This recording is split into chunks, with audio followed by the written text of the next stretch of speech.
Hey guys, so it's time for the final films of this review. So after the abysmal Die Another Day brought the franchise crashing in flames into the new century, the producers decided to completely scrap everything and give Bond a full reboot.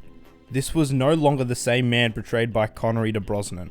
They got Daniel Craig, famous from films like The Trench, Layer Cake and Munich, and fans were not thrilled about it. They said he was uncharismatic and dull, citing his blonde hair and blue eyes as being reason enough for him not to play the character. And his first film was Casino Royale, based on Ian Fleming's first novel, and the first Bond adventure put to screen all the way back in 1954. They got back GoldenEye director Martin Campbell and things were looking up. So 4 years on from the abomination of Die Another Day, could they salvage the franchise? Yes. Considerably. Casino Royale breaks through the mold of being a great Bond film and just a great film in general. Right from the get-go, the film has a brilliantly shot opening. The noir style gives the scene so much mood, and I love the grain on the film in the bathroom fight as Bond kills a turncoat MI6 agent, gaining his 00 status. The opening credits with the Chris Cornell song are fantastic. That mixed with the cool look of the credits with the aces and spades flying around like bullets, Bond fighting. It's one of the few opening title sequences that genuinely gets you pumped for what's to come. We get introduced to our villain Le Chiffre, played by Mads Mikkelsen, who is a banker to terrorists who invest money in a company with his inside knowledge of a terror attack. Bond then hunts down a bomb maker in Madagascar, and we get that incredible parkour chase. I know how everyone talks about how great this scene is, but this truly is awe-inspiring after the horrific windsurfing scene in Die Another Day. The stunt work is amazing, and I love how there are still some of the Roger Moore actions in this.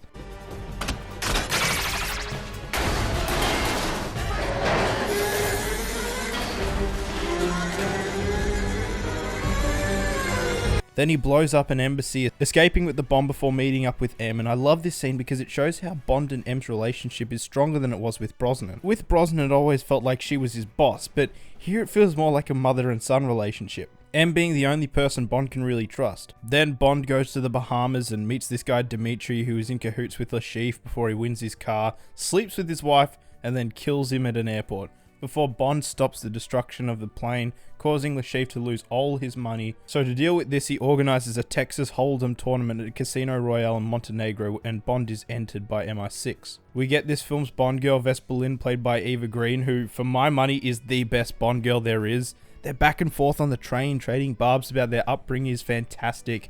I love the little look Bond gives afterwards as well. Then we get the scenes of the poker game. And with a less skilled filmmaker like Lee Tamahori, this could come across as extremely boring or overly campy, but the way Campbell uses close-ups and fast edits, making this so intense and interesting to watch. We get an intense fight in a stairwell. The scene of Bond and Vesper in the shower is fantastic. It shows Bond letting his guard down and showing a more loving and nurturing side. So Bond is then able to beat Le Chiffre, who freaks out and kidnaps Vesper before Bond flips his car and wakes up, where we get the incredible torture scene with my favorite line in the entire franchise. Now the whole world's gonna know that you don't scratch your fucking balls.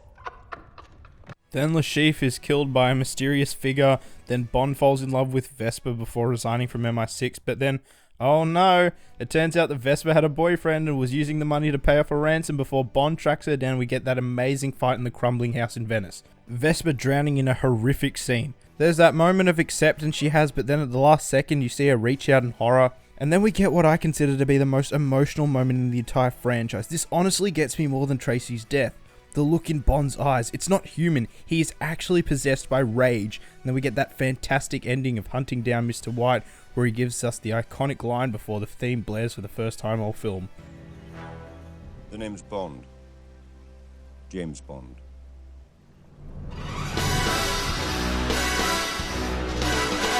So Casino Royale is fantastic. It gives the franchise the reboot it desperately deserves. It's definitely comparable to the transition of Batman and Robin to Batman Begins with Die Another Day to this.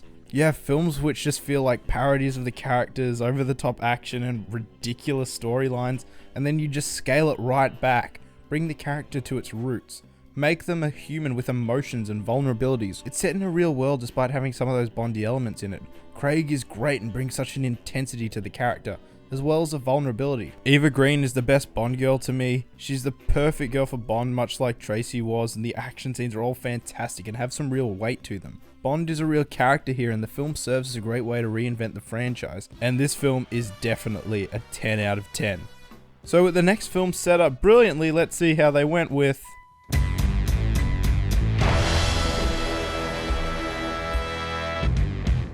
Quantum of Solace is a pretty big disappointment, and not just as a follow-up to Casino Royale, but as a film in general. The film starts with an alright car chase. Like, the stunt work is fine, but the editing is so frantic throughout the entire chase that you have no idea what is going on. There's no context at all to this scene. It's unclear whether this is directly following Casino Royale, because the movie doesn't bother telling you. Then at the end it's revealed that Mr. White is in the back of the car, so I guess it is, and I had to look that up. The opening credits look fine, but unfortunately we get the song Another Way to Die by Jack White and Alicia Keys, which is kind of dog shit. It's like this weird grungy garage band sort of songs with the trumpets thrown in to make it sound sort of like a Bond song, but it just fails. I usually like Alicia Keys, but here her voice is just so unrefined. Just listen to this little bit.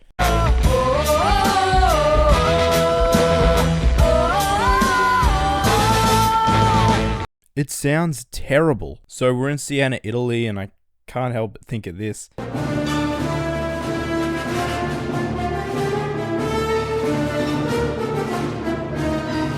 M going to Italy to confront Mr. White is extremely stupid. I mean, I do like it in that she's sent out as Bond's mother and the only one who can really connect with him emotionally, but why the fuck would she go out there? Then it turns out one of M's assistants is a turncoat, and then we get some terrible editing where it's unclear if M gets shot or not, and then the editing of Bond running around is so ridiculous. It's on par with that scene in Take 3 where Liam Neeson jumps over the fence. The amount of shaky cam and quick cuts is actually nauseating.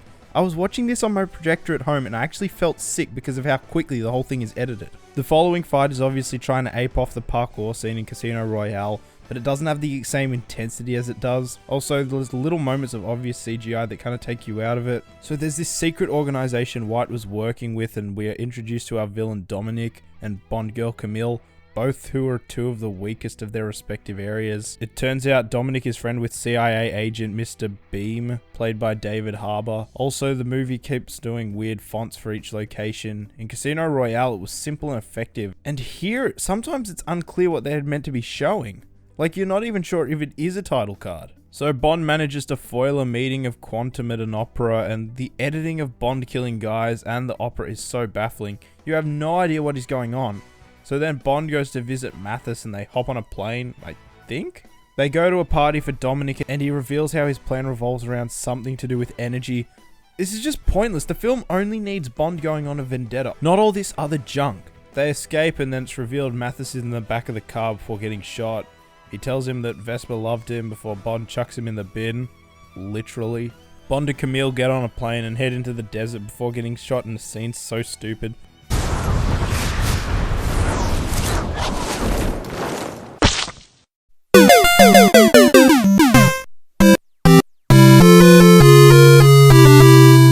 Then they get out and walk back to town like it's Breaking Bad. They do a stupid recreation of the Golden Girl from Goldfinger, but with oil so it looks ugly and forgettable. Bond and Camille go to Dominic's hotel to confront him and Medrano before they both have boring fights, which you know they're gonna win. Then Bond heads to Russia to confront Vesper's boyfriend. And then he says he got a redemption, and then the movie ends with a nice final shot, but talk about dropping a ball. They had such a great chance to tell a neat revenge story, but instead they had to pump in all these outside elements to bog it down. The editing is atrocious and trying to be like Taken in the Bourne movies, but it fails horribly. Olga Kurylenko is fine, but she isn't given enough of a character to be memorable. Gemma Arterton as Strawberry Fields is useless. She literally just sleeps with Bond, trips a guy, and then dies. Dominic is a boring villain and poses no threat. Exact same with Medrano. There's some backstory with Camille, but it's only given to us through exposition. I honestly can't think of anything I did like about this film outside Craig and Dench, so 3 out of 10. Not as bad as Die Another Day. But fortunately they return to form with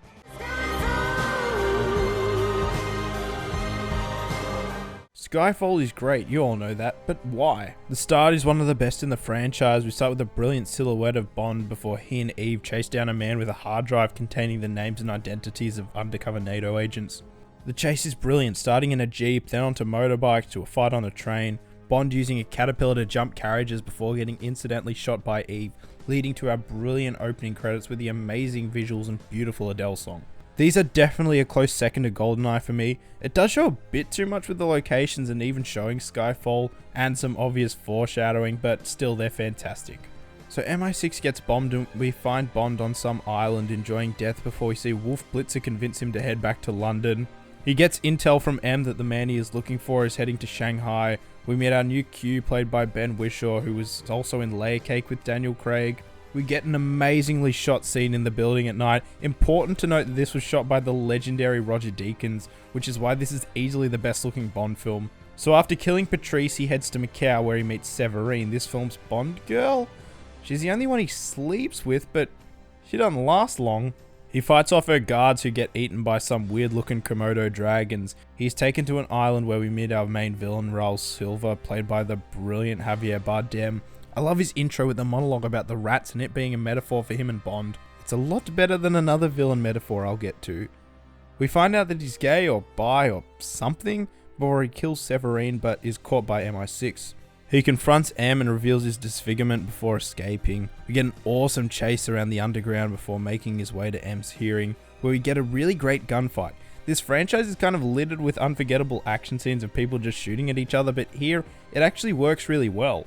It also helps that all the characters you know are all in one room, helping add to the stakes of the scene before Bond and M escapes in that lovely car and head to Bond's family home, Skyfall. They meet up with King K, the housekeeper, before rigging the place before Silver attacks. We get an awesome climax with Bond blowing up the house, Silver destroying the DB5, and then our three main characters in a church, where Bond kills Silver before M succumbs to her wound in another heartbreaking scene, where we actually see Bond cry for the first time in the entire franchise, and it's never been more appropriate. Mallory is made the new head of MI6 and Bond is given his next mission. So I love Skyfall. It's a love letter to the entire franchise. It shows the old ways overcoming the new technologically advanced villain. Tells a great personal story between Bond, M and Silver. The action set pieces are brilliant, the cinematography is beautiful, the score is one of the best, and yes, Skyfall gets a 10 out of 10. Now to the boring one.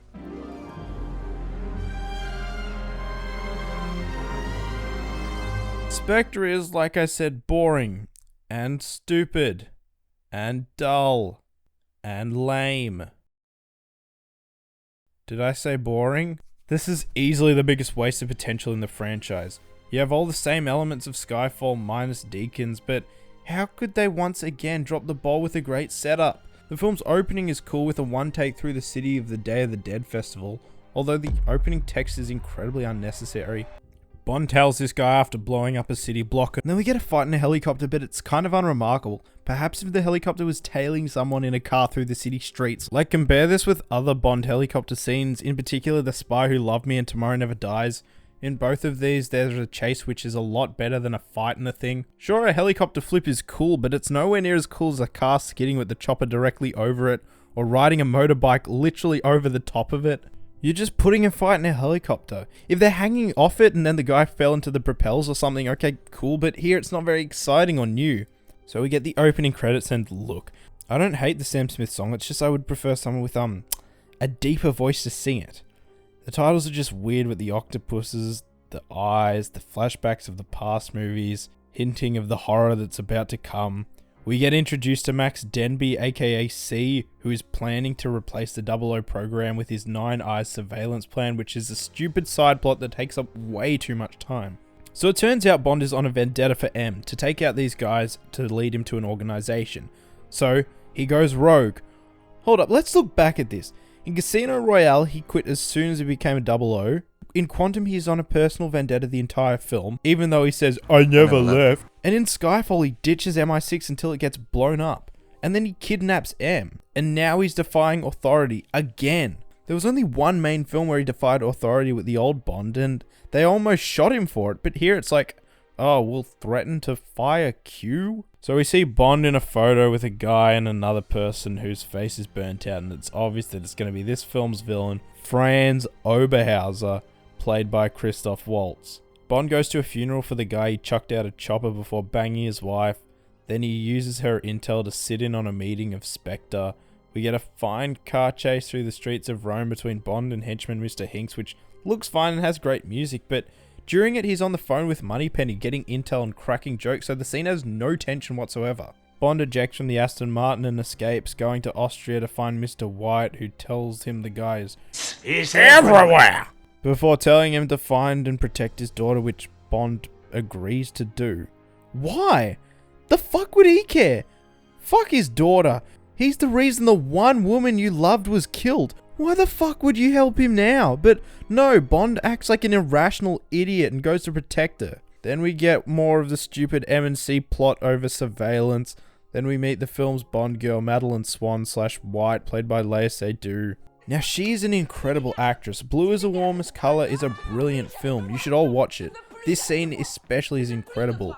This isn't too bad as well, but here it is strange. Q is also in Austria, which is nice to see before there's a plane and a car chase, which is pretty boring, and it feels like a Dalton movie thing.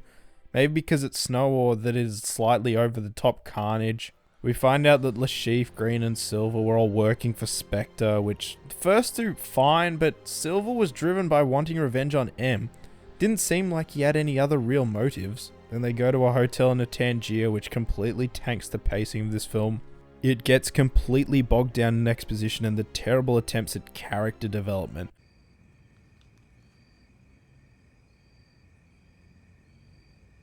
I said you. Who are you working for? So a mouse leads Bond to a room with a bunch of stuff. Then White and Bond flee on a train. Yes, this is similar to another scene, but I'll talk about that later. Also, check out my James Bond v Ethan Hunt fanfic. It's a better Spectre reveal than this. They have a fight with Hinks on the train, and then we get this stupid moment. What do we do now?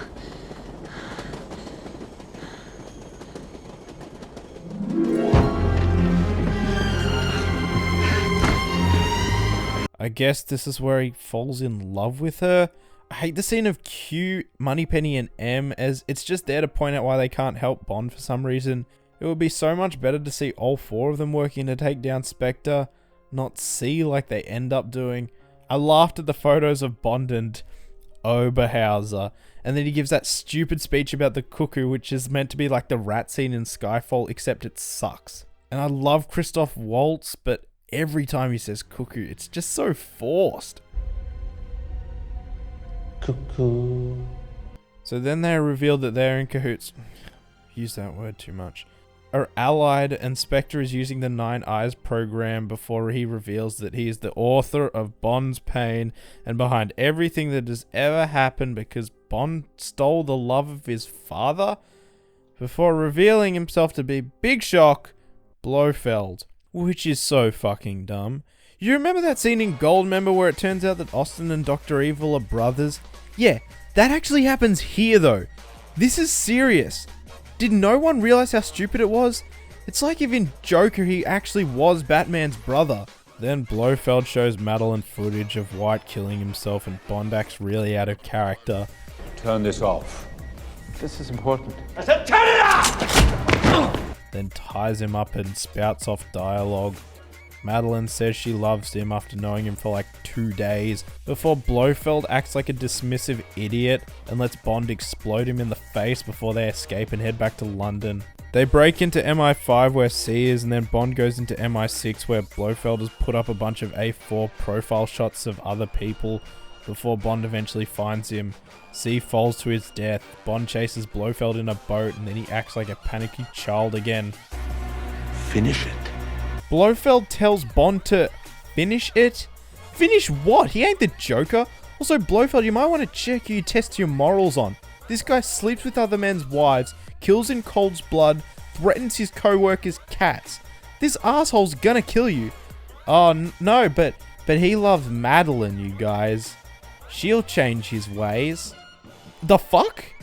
Then Bond chucks him in jail and drives off with Madeline in the DB5, so I guess he's in love. Spectre is a boring, overambitious slog. I love Sam Mendes, but here you can tell he wasn't given much to work with in terms of the script. It's written by 4 different people and feels like that. This works when you have a comedy script and you need multiple people to come up with jokes and scenarios, but for a serious film, there can only be 2 people max, in order to keep the story from not veering too far from 1 or 2 plot lines. Bond is weirdly out of character for almost the entire film here. Daniel Craig's still fine, but the idea of tying everything together by just saying, Spectre did it, is dumb. Blofeld being Bond's adopted brother or something is beyond comprehension. None of the action is great, seriously. After the opening one take, there's nothing else to talk about. Christoph Waltz is wasted and doesn't get to do anything with the character apart from torment Bond for about 2 minutes. The writing for Madeline is so weird. They're trying to go with a love angle for her, but she's not that smart, not funny, she can't hold her own, she's uncharismatic, and then she just yells at Bond before making out. I love Léa Seydoux, but here there's just nothing for her to work with. The C storyline is so dumb, and it's just there to give MQ and Moneypenny something to do while Bond does nothing. The movie looks nice, I guess. I like the lighting in the boardroom scene. Also, this film does just feel like a bunch of scenes from the old Spectre movies, just done in a more boring and lifeless way without any of the charm. The meeting is same as Thunderball, except more boring. The mountaintop and falling in love is on Her Majesty's Secret Service, but more boring. Blofeld's lair is in a crater volcano and then they blow it up, except it's just done more dull and boring. They hop on a train like in From Russia with Love, except there's no style to it and it's boring. We get the DB5 from Thunderball and Goldfinger, but it's literally just there for Remember This so Bond fans won't throw a hissy fit. The helicopter is the same as For Your Eyes Only. Blofeld is there and then they give him a scar on the cat. It's just all the things we know without any of the style or substance that those 60s movies had. 3 out of 10, bland as fuck. So I'll quickly talk about No Time to Die before I finish. The trailers look fine, although they show a little more than I would have liked to. I'm looking forward to see Pastrami Malik as the villain, Ana de Armas as the Bond girl. I just hope the film stands on its own, but based on how heavily they feature Madeline, I'm guessing this is going to be some big finale to the Spectre story.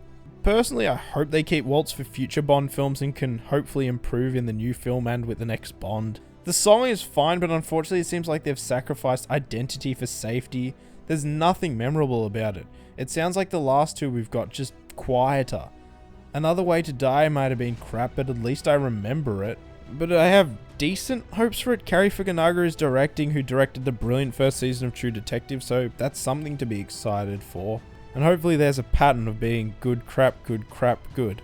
So that's it, a pretty weak ending, and now we've got 8 months to go. But please share these videos, guys, like and of course subscribe to The Young Cynics. Your support would be so great for a small channel. It's been great to go through all these films with you, but it's not over yet. Next video, I'll be ranking all of the films, so be subscribed for that. And until next time, bye.